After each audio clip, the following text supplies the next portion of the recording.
Welcome back, my friends, to the sweet spot where IT leaders share the insight with other leaders, others that want to lead. My name is Carlos Vargas, and as in every week, I have my two co-hosts, Howard Houghton and Paul Lewis. Hey there. Morning. Morning. Bright and chipper as usual. You can call it that if you really want to. Another week. Yeah, before we get started, it's a little early for me. This was the best time we all could find to meet and record. In about 30 minutes, God's going to let the sun and air out. It will officially be a day, but today is not a day quite yet. You know, that's what happened when you live on the other side of the world. Right. That's true. It's true. I'm not throwing shade. I'm just saying it's early.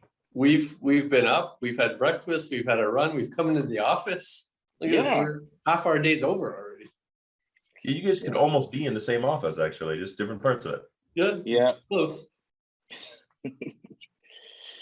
So, other than a country division between us, a country division, a little bit of a border. Are you in New York, Carlos? No, I'm in Norwalk, Connecticut. And I'm in our downtown Ottawa office, headquarters, you might call it, in the Sydney room, oddly enough. This is the super volcano. New York City, Ottawa, and London behind you, but I do not see Sydney. Because it's directly behind my head. So we name all our offices based on where other offices are. Think of it that way. So we have an office in Sydney, so we have a room in Ottawa called Sydney. Not unlike in Sydney, we had have a room called Ottawa. Makes it very confusing, actually. So our headquarters has different division names on it, like heat and air and water and that sort of stuff. Yeah. HR always chooses one room to do HR related stuff. If you were to take 3 guesses of what I just gave you, which do you think they choose? Air. No, heat. Heat. I see. Yep. If HR calls you and you're going to meet in heat, it's going to be appropriately named. I see. All right, that's funny.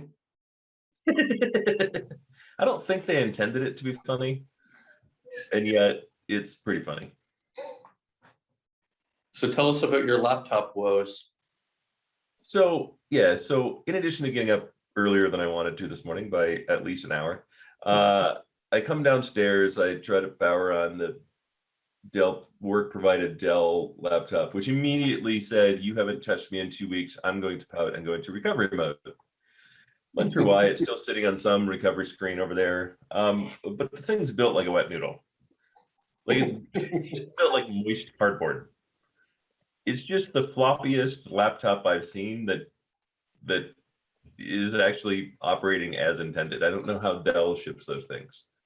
Versus my endless line of ThinkPads that I continue to buy because the aluminum magnesium chassis actually makes them solid, even though it's a 12-inch laptop that weighs 2.1 pounds. Like it's kind of like I'm starting to wonder how these companies stay in business when they get away with producing just stuff that doesn't seem to meet any kind of standard. And of course, the first thing I did was say, "You," and we need to find something better, which corresponded to a lovely discussion with Dell about battery problems, to which they said, "Yes, we recognize we have a high failure rate, and no, we're not really going to do anything for you about it. You're going to have to open tickets every time." To which we said, "Thank you very much. Let's call other vendors." Right. Fortunately, there are a lot of PC laptop providers in this world. Yes, I think Dell was mistaken in believing that they were the only game in town, and went, "Well, I mean, good luck finding someone else to do that." And it's really just like you just look at it's like picking up seashells on the seashore. You just look at your feet, and they happen to be right there. It's one of the more obvious and distinct differences between like a cost control CIO and a productivity/innovation CIO. You could walk into any office, whether it's a client or vendor, and look at their set of laptops and say, do you spend $800 on these, or do you spend $2,500 on these, right? What's the value you put on productivity and innovation to your individual staff members? Because it makes a difference, right? An 800 laptop will not last. It will not provide the same kind of value as a $2,500 laptop. And yes, scale matters. And yes, when you have 5,000 people, that price adds up. But if I'm not replacing them every year, or if I'm not creating a warranty ticket every 6 months, then it's probably still coming out in the wash. And you're satisfying your users. And they're never going down. And they're happy with the product. And they're traveling with no problems. There's a lot of positives, even though it's slightly more expensive. But you can tell the difference just by walking into somebody's room and saying, okay, well, this is now how I think, how I know you understand IT. So Sure. that's a great point. When I was leading some of the other companies, I had to make that decision. So I would like to see if the way that I did it is similar to yours. Like, you go through the RFP process, and as you said, normally they're looking for the lowest, cheapest vendor because supposedly that's what's gonna bring. I went the complete opposite.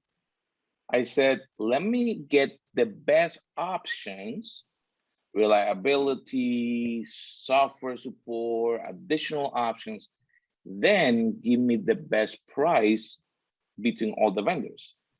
That ended up happening that we got a better product, but the vendors got upset because they had close relationships higher up in the company. So then initially was a little bit of a challenge, but we were able to improve, like you mentioned, productivity for the users. How do you make those decisions from a leadership standpoint when you have to, like you said, 800 versus 2,500? How do you really justify that from a leadership standpoint? So I don't do either of those. Okay. Just to be honest, right? I've got 10,000 users at this point, so I don't do either of those things. But I do something in the middle, right? I'm not going to buy the $800 or $600 or $500 laptop, but I'm not going to likely do 10,000 people at $2,500 a piece. But a big piece of it is the touch and feel on both sides, right? So what is the touch and feel for the people who have to interact with the laptop manufacturer, right? So the kind of company crunch. And then what's the touch and feel for the end user? Because that stuff does make a huge difference. And it's something that I don't think is considered, because there is very much the ability to be an us versus them. As in what IT specifies for the rest of the world, IT doesn't necessarily have to do themselves. Right? We don't officially support Macs, and yet you'll see a lot of Macs in IT, especially amongst leadership. Right. Why is that? It's because IT could basically pick whatever they want. I don't really like that. Like, I don't like the fact that I carry my own machine. I don't like. But I, again, wet piece of cardboard, not carrying that. Right? I'm not dragging 4.5 pounds with me when I can take 2.5 pounds. That stuff makes a difference. But we now have we did a new RFP. We have a whole list based on function, and we're doing a POC, right? So that's part one. We're making a new decision, so it's a proof of concept. So we're doing 250-ish, right? Endpoint devices in the hands of users to capture feedback and determine, what's the supply chain like? What's the out-of-box experience like? How does all of this actually look and work? Or do each of the individual machines meet standards? Does the user get any joy when they open the box? Like, all that stuff is in fact important, right?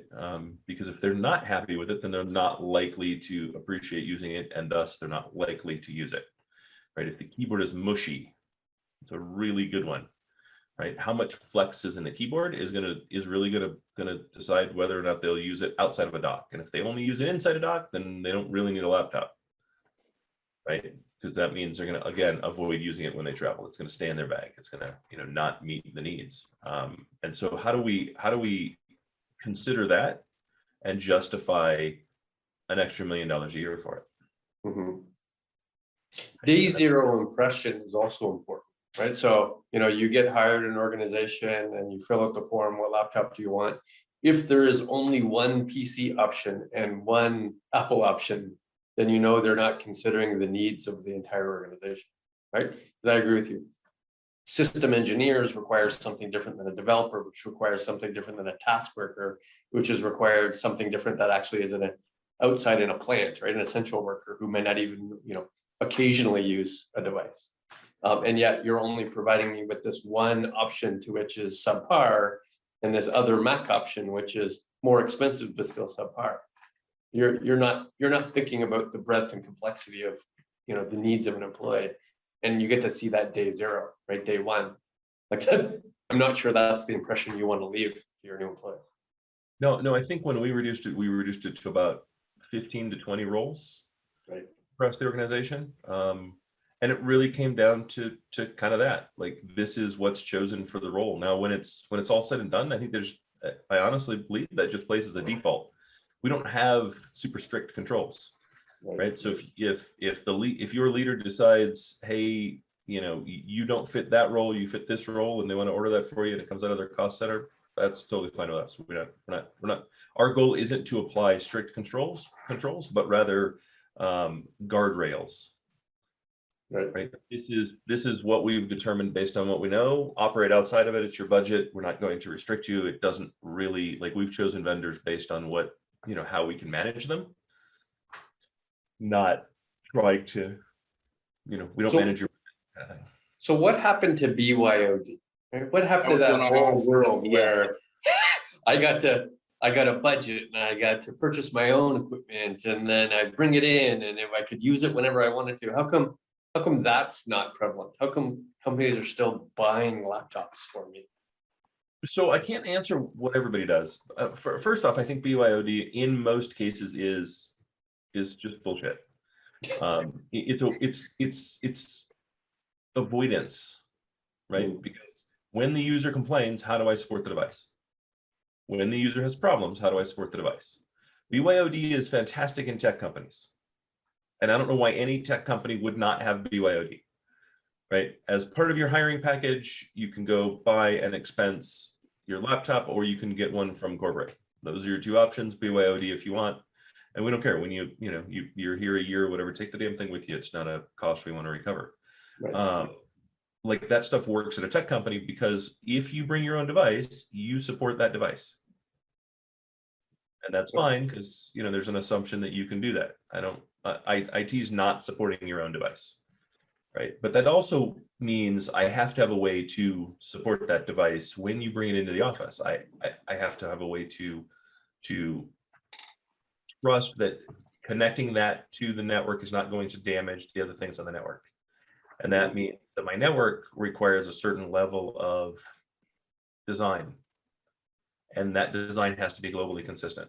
I can't just say BYOD is only supported by people in this office when they are in this office. Right. You can't actually leave. Right. I'm sorry, this is leave your own device, not bring your own device. You brought it. This is the Hotel California of networks.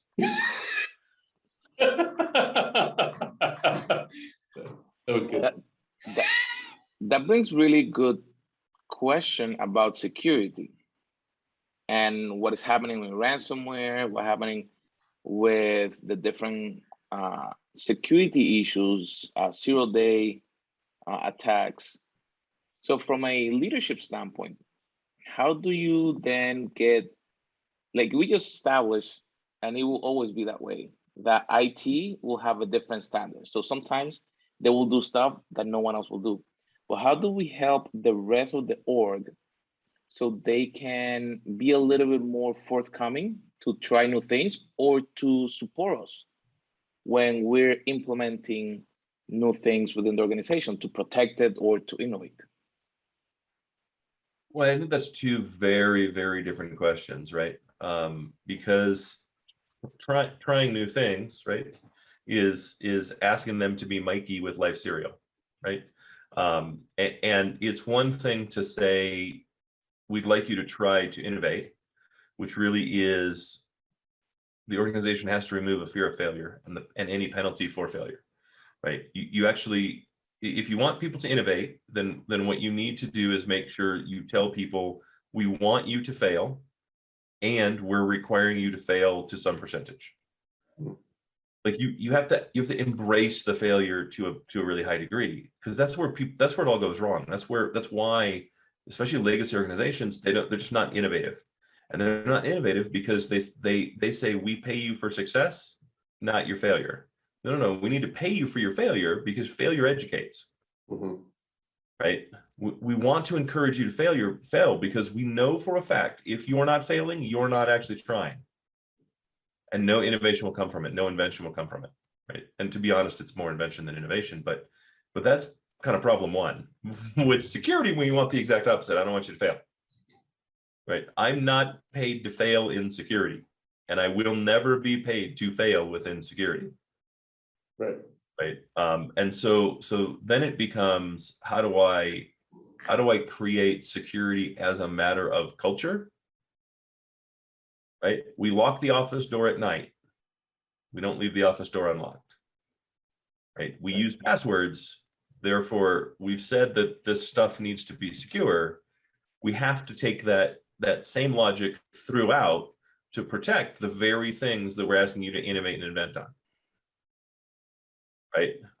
If we don't innovate and invent, then we're not really doing anything new and interesting within the market, which means we don't really have intellectual property, so we don't really need to protect it. And I think there's a way for those two to go hand in hand, kind of following that methodology. But we're not promoting failure within security. And to be honest, the only thing that holds any promise in security, especially within the current supply chain hacks, is zero trust, which nobody does well. Yeah, it's difficult to implement, especially since you didn't start that way, right? You don't have a foundation of zero trust. You have a foundation of a little bit of education, mostly detection, and all of your, manpower is going to response, right? Now that something happens, what do I do about it? That's where most of the people power went to, but that's not all that effective, right? I've got to have budget for education, budget for prevention, budget for detection, and budget for response, right? I got to have all those things. They don't have to be equal, in fairness, but I still have to have people and systems and effort and all sort of four of those quadrants when it comes to security and risk. And I have to have a lot. Yeah. Right. Because the principle of zero trust is contained within the name. I don't trust the network. I don't trust the machines. I don't trust the users. I don't trust the applications. I don't trust the access. I don't trust the connections, et cetera, et cetera, et cetera. I don't trust the company I work for. I trust nothing. I don't even trust the currency that I'm paying with all this with. But like fundamentally, I have to redesign my network for zero trust, because network segmentation is a key component of zero trust. Right? I can't trust that your machine is secure. Therefore, any place your machine connects, I have to be able to secure against any other machine. And it is not that specific, right? Like I can throw all the end user machines on the same network segment and let them all fight it out as though it was Thunderdome. But I can't then allow any of their traffic to be trusted enough to touch my PLM network, right? Or my Oracle network, or my data center, et cetera, right?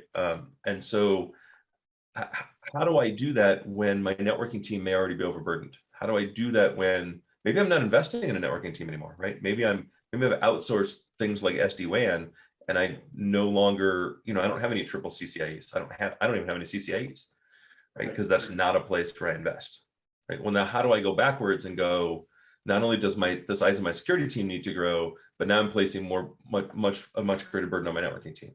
What does effective monitoring look like in a zero trust world? Knowing I went from, let's say I've got 30 locations, so I went from 45 networks to 450 networks. Right. How do I manage the standard network responsiveness, the network accessibility, while at the same time not burying myself in alerts? Right. Do old technologies like NAC still have a place? Because we moved away from NAC a decade ago. Now, do we move back to NAC? Right. Well, NAC specifically says there are some things I trust and some things I don't. Right. Network access control. These are authorized. These are not authorized. Therefore, I trust versus I don't trust. Right. And it becomes a super complicated thing once you really start to dig in beyond the buzzword of zero trust. right? What else changes? How do I manage it, et cetera, right? What does my PKI look like now? Right. Right? That sort of stuff. So Yeah, I agree. It's complex, especially since, the generic design before was inside organization, outside organization. And once you're inside the organization, there's in DMZ and out of DMZ, and that's kind of as far as you went. And now effectively I have to follow this transaction from point of origin, i.e. laptop, section by section, segment by segment, not trusting each one of those interactions. So just because laptop to web server was good, web server to app server has to be retrusted. App server to database server, retrusted. Database service to SAN, retrusted. Right now, that's a very different design pattern than if you made it in, you're okay. Right. Well, and it's not retrusted, it's not trusted. Right, not trusted. What does not trusted mean? Right. Now I have to audit how those things communicate, what credentials are used, what is passed, all that sort of stuff. Where is, and I have to have a far better understanding of what my traffic looks like. Right. To do it properly, to really follow the tenets of zero trust, the way the design was created originally, right? And that's where it comes back to, right, where we continue to screw this stuff up, right? I think we've talked about it in the past, right? What is GitOps? Well, GitOps is kind of DevOps, more how DevOps was supposed to be done, but we screwed up DevOps so bad, no one's willing to say, now, wait a minute, we need to really talk about what we meant when we said DevOps, and we just create a new term. And we do that. That's the easiest thing to do, is create another term. Right, we do that, and then it confuses everybody, and somebody reads it on an airplane and says, hey, we're doing GitOps, and we go, do you even know what that means? I read it, I read it in The Economist. I read it in Forbes. There was an article I read in the airplane in-flight magazine. So it must be good. It must be fantastic. Well, we never did cloud that you said we needed to do. I know, but we've moved on to GitOps. I know, but GitOps is cloud. No, we're moving on to GitOps. I don't think you understand what we're talking about. Just do it. But I think that's kind of another thing that's endemic in this industry is there's little understanding of the new thing, and yet the new thing gets co-opted by every vendor that says they can do that thing, where they didn't really change their product, they just changed the wording of that thing to make it fit what their product did. So then we do that, we don't get the benefit of the thing we were hoping to get to begin with, and then we have to change the name of the thing because all the vendors have corrupted the thing to the point where we can't figure out if they do it or not. The real winners of technological innovation is website copywriters. That's true. I completely believe that to be true. Oh yeah. People that advise marketing companies, those are the ones that actually win. Right. Or marketing departments within these companies, those are the ones that actually win. So this is the language you should use so that you can incorporate the new whiz-bang term into your program. I know, but our program, we don't actually do that. I understand, but you know who doesn't know? The customer. Right. Anybody who's searching in Google would have no idea. We want to be the first on that list they see, regardless of whether we actually supply the service and or product. Right. So how do we handle it? Just blind them with bullshit. Oh, like we did last time. Got it. Remember the BS generator? Oh yeah. That came out from a private marketing department to be able to put information. Oh yeah. I think you're the one that gave me the new one that has the like 3-term bullshit. Yeah, that's great. So looking at then all this, what can tech leaders at every level should be focusing on to support all these changes? If new equipment come in or zero trust or anything like that, what should be something that, let's say, they should be focusing on? Just to look at all of it like an elephant. Right? It's the old adage, how do you eat an elephant? I eat it one bite at a time. So look at all of it that way. Zero trust. And honestly, if you're in tech leadership, if you're a CIO, forget about security. If you're a CIO, your number one focus right now should be zero trust. I don't know if you guys have looked into the supply chain hacks, but previous to supply chain, the way crypto attacks, ransomware attacks went is they couldn't scale them, right? Because I have to kind of pick a target then I have to OPSEC that target or OSINT that target, right? I have to find a way in. I develop a crafted kind of series of social networking attacks, effectively. Find someone that lets me in, or find some compromised credentials that let me in, right? It's a very targeted thing, right? I do some research once I'm in, I find the places I need to attack, I attack, blah, blah, blah.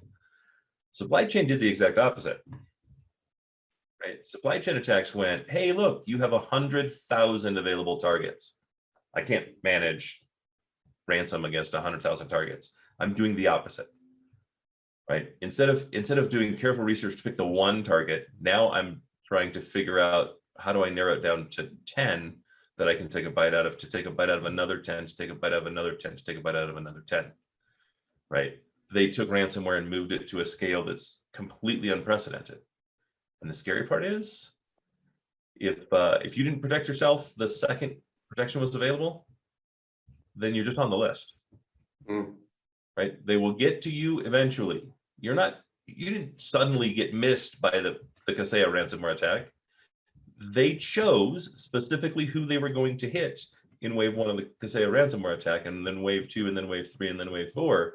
If you don't protect yourself, you're done. The worst part about supply chain attacks, just because you don't have SolarWinds, or just because you don't have Kaseya, or weren't attacked in those attacks, doesn't mean there's not going to be another supply chain attack found, because you and I aren't actually the target. The security researchers are the target. So you're saying organized crime is in fact organized? They've become significantly more organized. Yes. Yes. And so the only hope you have of mitigation is zero trust. Right? Because zero trust says, I don't trust you at all, therefore I'm going to default to no and make you prove that yes is the right answer. Right. So how do I design everything with a default of no, forcing you to prove that yes is the right answer, right? And that means I have to be able to do some kind of default interrogation, right? And that interrogation could be, where are you physically located? What are you doing? And how does this look the same as what you did yesterday? How does that practically extend to your supply chain? So I understand that if your supply chain is, I'm the center and I go, get raw material, I change raw material into a final product, or I assemble final products into an assembled product, great, because you're the center. But if your supply chain is 15 different companies are going to do some raw material assembling, and I'm going to do the final assembly, then any of the corruption could happen in the 15 companies before it even gets to right, and me not be aware, because it's now embedded in the BIOS of the thing that I'm just buying. Sure, but zero trust means I don't trust it even when it arrives. Right. So if I don't have complete control over it, then when it gets to me, I'm still not connecting it to a trusted network. I'm connecting it to a network that I don't trust, that is designed to accomplish one thing and one thing only. And I really have to know and understand what that one thing is, how that one thing operates, what the traffic looks like for that one thing, down to the specific discussion that the machines are having that I want them to have. Right. I have to design for them not to be able to have the discussion they don't want to have, or that I don't want them to have, right? That they shouldn't have.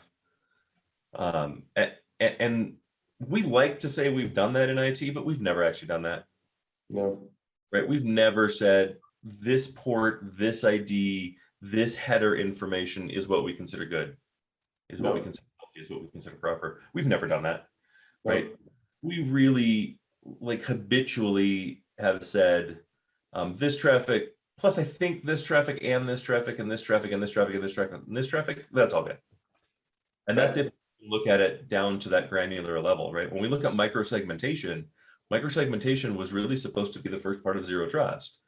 I only trust this VM, this container, this application, this service to communicate in this way to this VM, container, application, or service on this port for this duration, et cetera, et cetera. And I'm supposed to design my microsegmentation for that. The problem was everybody looked at the traffic pattern and went, And the application manufacturer never actually published it. Right. Because when you talk to them, they're like, well, like we communicate on this, and then we use dynamic for this, and sometimes it does this, but we really haven't looked into it.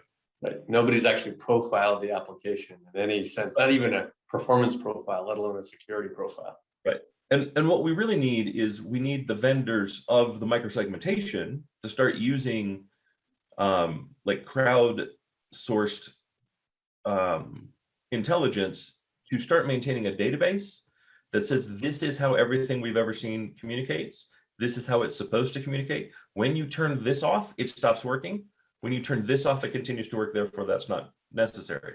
Like they need to start gathering that data and creating application profiles so you can then apply the application profile to the system. I can appreciate they want to use machine learning to do it, but no. Well, like why? I don't want to pay for that weight. I don't want to pay for that. Like I don't want to pay for it. So instead, do it the old way, right? Do it the old-fashioned way. Aggregate the data and start screwing with it in a lab. Start setting up a lab yourselves, for Christ's sake.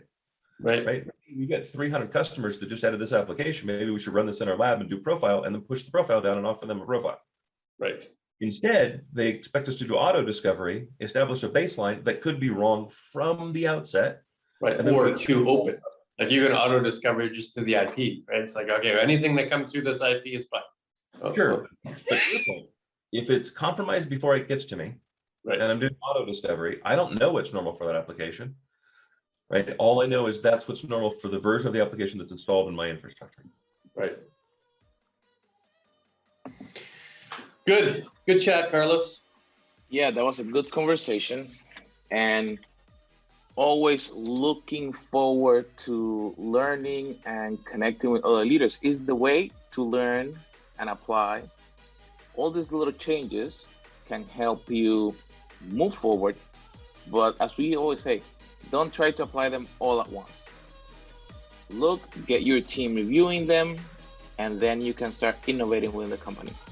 So my friends, make sure that you subscribe, you share this podcast, and we'll see you on our next episode.